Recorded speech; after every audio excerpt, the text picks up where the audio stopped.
নাকি কি তাহলে নজরে নজরে রাখা হচ্ছিল, ফলো করা হচ্ছিল?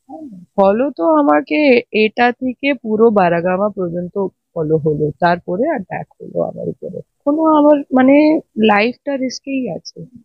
কখন আমাকে এই জেহাদি মতন, তালিবানি মতন মুসলমানরা কখন আমাকে মেরে দেবে সেটা আমি বলতে পারবো না।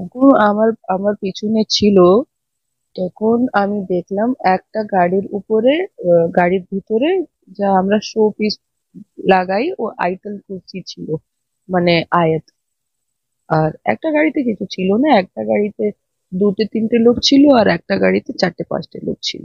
আমাকে এই লুঙ্গি ছাপ মাদ্রাসা ছাপ কখনো আমাকে চুপ করে বসাতে পারবে না।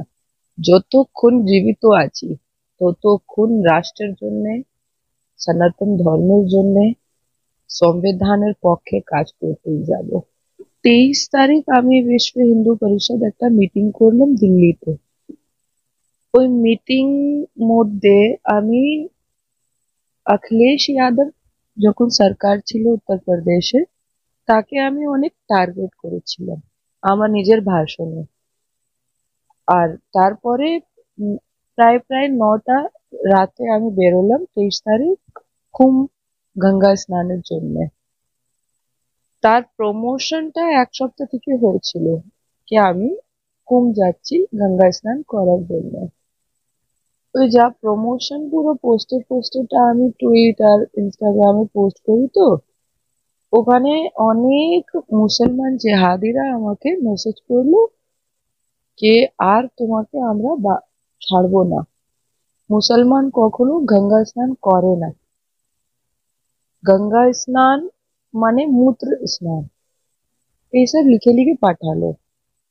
কিন্তু আমি তো বিশ্বাস করি সনাতন ধর্মের উপরে, আমি তো অনেক সম্মান করি। তাহলে 23 তারিখ ওই সকাল বিশ্ব হিন্দু পরিষদ মিটিংটা করে করে চেঞ্জ করে 9টা, প্রায় 9টা অব্দি আমি বেরোলাম রাতে। আমার সঙ্গে প্রিয়া ছিল। আর প্রিয়া একটা বন্ধু ছিল, 19 বছর, ছোট্ট একদম মেয়ে। কিন্তু ওর কুম যাওয়ার ছিল না, ও আগ্রাতে ওর নামর ছিল। তো দিদি আপনি হয়তো যাচ্ছেন গাড়ি করে, আমাকে আগ্রাতে নেমে দেবেন। ঠিক আছে, তাহলে আমরা বেরোলাম। দু জায়গা রুকলাম, এক জায়গা খাবার জন্য, এক জায়গা সিএনজির জন্য। তো সিএনজির জন্য যে আমরা রুকলাম, তো সিএনজি যখন ধরাবো তো তখন নামতে হয় সবাইকে। যখনই গাড়িতে গ্যাস ভর্তি হয়, পেট্রোল যদি ভর্তি হয় তাহলে নামতে হয় না, কিন্তু গ্যাস ভর্তি হয় তো নামতে হয় গাড়ি থেকে। ওই যে নামলাম, তখন থেকে পিছা করে করে করে করে ওই পুরো বারাগাওয়াতে পুরো আমার গাড়িটা সকাল আর্লি মর্নিং 6টা 20-তে আমরা সবাই জেগেছিলাম কি 7টে আর কেউ ঘুমায় আর রাতে 12টা 1টা 2টো 3টো ঘুমাতেও পারে, 7টে কেউ ঘুমায় না। ওই পুরা অ্যাটাক করে দিল। তারপর তো আমরা তো 20 সেকেন্ড জন্য আনকনসিয়াস। তারপর পুলিশের ভূমিকাটা ভালো ছিল না, কেন ও পুরো মুসলমান বস্তি। ওখানে অখিলেশ যাদবের এমএলএ টা খুব বেশি, অখিলেশ যাদব মেম্বার অফ পার্লামেন্টটাও খুব বেশি, এমপিটাও। তো ওখানে পুলিশের যে ভূমিকা ছিল সেটা খুব খারাপ।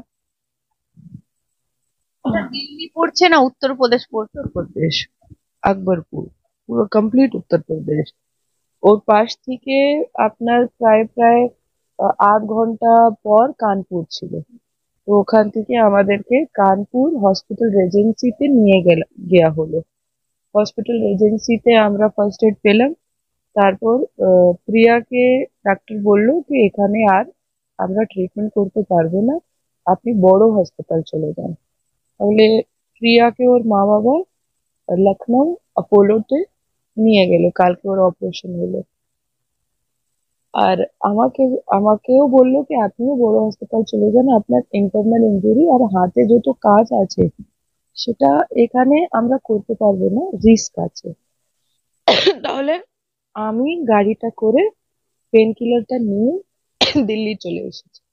দিল্লি লাইফ হসপিটালে আমার পুরো কাঁচটা ফার্স্ট এড পেয়ে গেলাম।